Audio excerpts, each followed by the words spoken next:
Hello YouTube, this is Dazza the Cameraman. Today is Sunday, July 23rd, 2017, and it seems it's that time again to do another update video on the AllSky cameras, which are often used supposedly to show us Nibiru, Planet X, crossing the sky.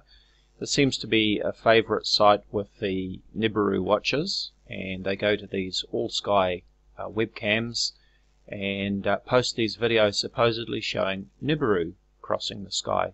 For example, here is the Deacon webcam in Australia. Let's take a look at that one, and you can see the recent time lapse from this camera.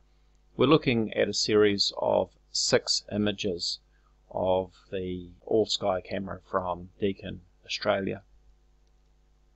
Now often we see these apparent objects crossing the sky, and people love to make these videos.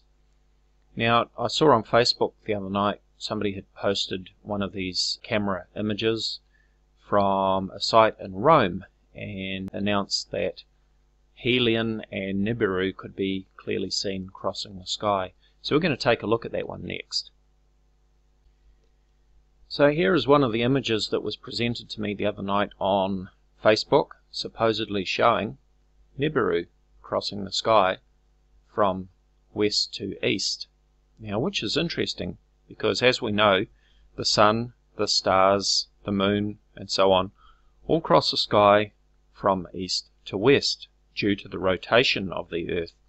The Earth takes 24 hours to make one rotation from west to east, and because of that rotation, the stars, the sun, and the moon all appear to cross the sky from east to west in the opposite direction of the Earth's rotation.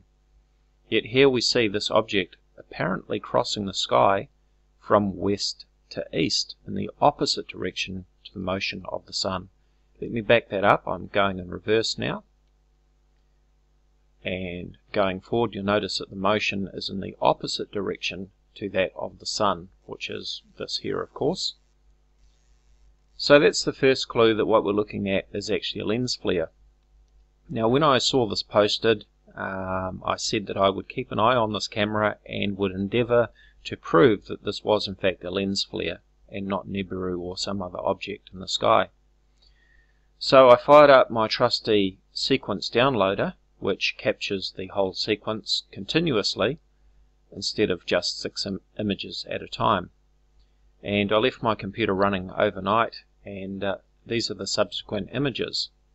Now we did run into some problems in that we had a lot of cloud appear. So you can see the object here is sort of fading out. You can always tell when the sun is at its brightest because we have this vertical line which is due to the image sensor in the camera overloading. This is called CCD bleeding or CCD blooming, and you can tell that it is caused by the sensor overloading and not something actually in the sky, because we can see this vertical line actually inside the camera housing. It's not just confined to the sky. You can see it spills over into the surrounding area. Watch what happens to our Nibiru as it gets nearer to the horizon and is affected by the cloud obscuring the sun. We can see that it disappears as soon as the sun is obscured enough that we can't see these vertical lines very clearly. We can just faintly see them, but we can't see our Nibiru anymore. But let's keep going. If we look really carefully, we can actually see that our Nibiru extends out into this outer area, and we're actually going to have a clearer view of that a little bit later too. But let me step through. Now just here, if you look very carefully, right there, you can see Nibiru. I'm going to step backwards and forwards. Now you can see that our supposed Nibiru object is actually this side of the horizon. And if I keep going a few more frames, you can see it just there on the inside of the camera housing. So obviously it cannot be an object in the sky. But anyway, I left my downloader running. It's still running right now, in fact. And I'll just step this through. We're into night time now. And now the sun is about to come up again the next morning over here in the east. And let's watch what happens when the sun comes up. So you can see the sun is just skirting the horizon there.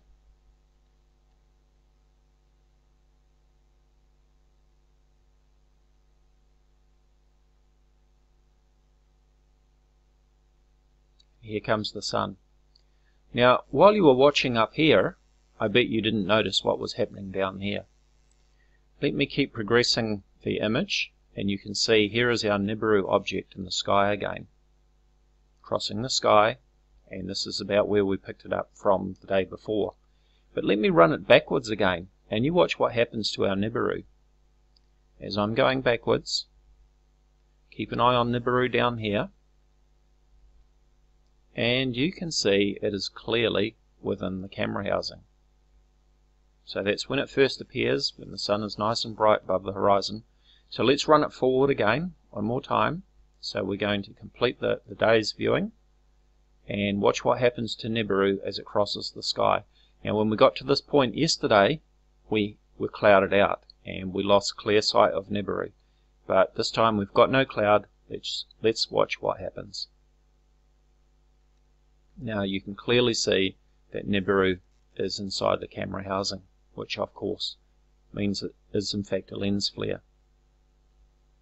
So there we go, folks. Once again, whenever you see these supposed Nibiru objects crossing the sky in the AllSky cameras, then that's all it is. It's a lens flare, as we can clearly see when we watch the full sequence.